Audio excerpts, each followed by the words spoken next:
Welcome back to Bay Sunday. Liam Mayclem, KCBS's very own Foodie Chap, is here with me today, and he's going to share with us his Foodie Chap hot list for 2017. I am excited because everyone here knows that I love food. Sure. What's your favorite food, Kenny? I would say sushi. Well, you're going to be very excited about, so a lot of new restaurants opening up in 2017. We lost a few in 2016, right. But I want to focus on the ones we're excited about. So Nobu, Chef Nobu has 32 restaurants around the world. You know, we are the food mecca of the Bay Area. We're finally getting a Nobu coming to Palo Alto. They say March. Right. So you'll get your Japanese fix on. It'll be Michelin starred. It'll be awesome. So that'll be the place to go for you.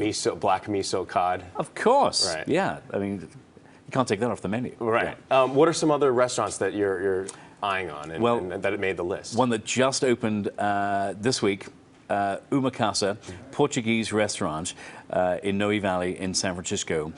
You know, as we know, we live here because we love the diversity of people. With that comes diversity of cuisine. So Portuguese restaurant opening up, Japanese. There's a new Chinese restaurant that's going to be mega in February called China Live. It's going to be right there in the heart of Chinatown. Now, if you walk through Chinatown, a lot of the restaurants, they're old school. Sure. But Mr. Zhu just opened this past year. Mr. Zhu got a Michelin star in the heart of Chinatown. So there's a trend here. Chinese restaurants are king and will rule in 2017. And there's so many ways to prepare Chinese food that absolutely. There's a different take on it. It could be really delicious. Oh yeah, there's the depth of history and also the innovation that comes with today's chefs. So I think an exciting time in the heart of Chinatown in San Francisco this year, but all over the Bay Area, a lot of new restaurants opening and many beyond San Francisco, because one of the challenges are, you know, the cost of living, the cost of rents, the cost of staff. So yes, exciting things happening in San Francisco, but some of the real excitement is also going to be happening outside the city. And tell us a little bit more about Foodie Chap. I mean, it's been around for a long time. Yeah, we're in our 6th year on the air daily. I celebrate the people behind the food and wine we love. So I'm out there every day. Today I'm actually going up to Napa to talk to the people behind the Truffle Festival, which opens up in Napa on the 13th of January. So if there's food you love and there's wine you love, you guarantee I'll be out there as the Foodie Chap telling the stories behind the food and wine. What is it about truffle? There's always a take on truffle. Just last week we were talking about this restaurant called Quince, and they had this take on truffle. Yeah. It is, you know, again, for many, it's an acquired taste. It's a delicacy. It's also, it's rare, and the best truffles aren't cheap.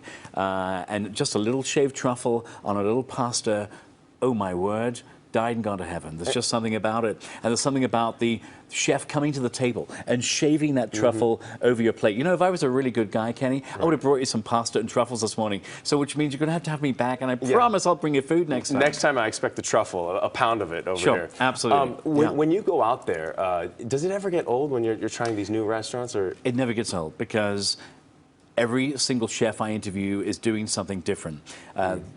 These men and women cook with heart and passion, and they bring it all to the plate on a daily basis. They're steadfast in their commitment to serving people with good food. And so how could that ever get old? It never gets old for me. What about some of the food events that you're looking forward to? Okay, Truffle Festival coming up in Napa all this month in January. It's Delicious Sonoma. So wherever you eat in Sonoma, there are discounts if you mention Delicious Sonoma.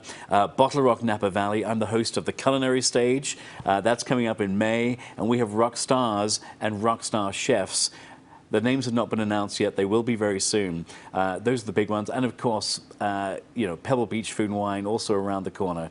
I have a whole list of all the great festivals, all the great new restaurants that you want to go to on my Foodie Chap page. During the year, estimate how many plates of food are you eating? How many bottles of wine are you consuming? Well, Kenny, clearly you can see this is a temple here. Yeah. So a lot of you're doing well. A lot of running, and a lot of working out. And it's really about moderation. And I eat out 3 times a week. Wow. Sometimes 4. But what I've learned in the last couple of years, the healthier me, is I don't have to eat everything on the plate. I can taste, and that's my New Year advice to folks too. So eat well, eat healthy, make your tummy happy. You don't have to eat it all. It's a nice privilege to have. Yeah, So and much, clearly you run privilege and to take be- care of yourself, Kenny. Look at You know, I actually exercise to eat as well. Yeah. Liam, thanks so much Thank for you, my stopping friend. by. Cheers. You can hear more about the new places to eat from Liam every week on KCBS Radio or on his website. You could just go to cbssf.com/foodiechap.